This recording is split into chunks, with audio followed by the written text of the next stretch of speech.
Ukraine has now lost the Zaporizhzhia power plant, the largest in not just Ukraine but the whole of Europe. Heavy shelling in and around the plant led to it being disconnected from Ukraine's main power grid. The next step for Moscow will be to integrate the power plant with its own power grid so that Russian-controlled regions like Crimea and Kherson get an adequate supply of electricity. For Ukraine, it's a pile-up of one disaster upon the other, and an end doesn't seem to be in sight. Let's find out more.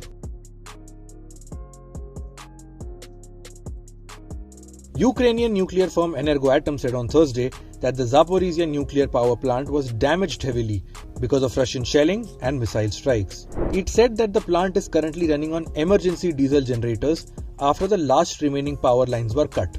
The countdown has begun, said the firm about the dangerous possibilities ahead. Energoatom added that the emergency supply can only last for 15 days and that if adequate electricity supply wasn't ensured, a quote-unquote nuclear disaster could unfold pretty soon.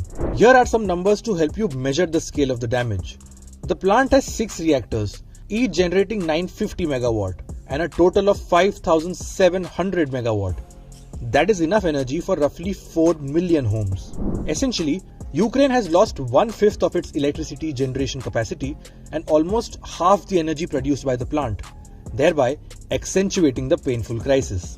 While Russia captured the plant early on in its invasion, the facility was actually run by Ukrainian staff until recently. But now, with its latest offense, Moscow has turned the table on Ukraine.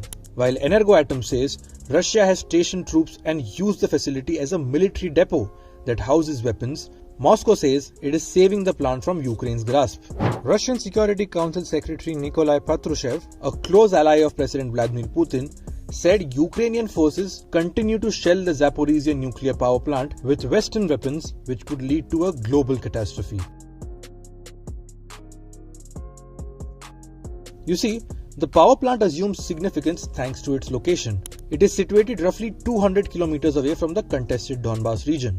Russia now securing the plant would not just provide supply to its own regions, but deprive Kyiv of about 25% of its electricity.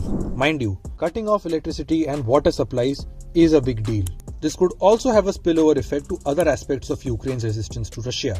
Volodymyr Omelchenko, energy expert at the Kyiv Razumkov Research Center, said, Ukraine urgently needs the Zaporizhzhia nuclear power plant, or it will not be able to fulfill its electricity export obligations. The electricity produced is intended exclusively for securing the heating season.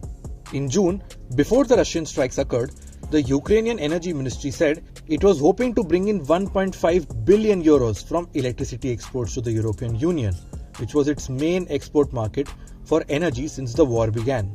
Russia's latest move will hamper the limited sources of revenue for Kyiv and deprive Ukrainians of electricity ahead of the upcoming winter.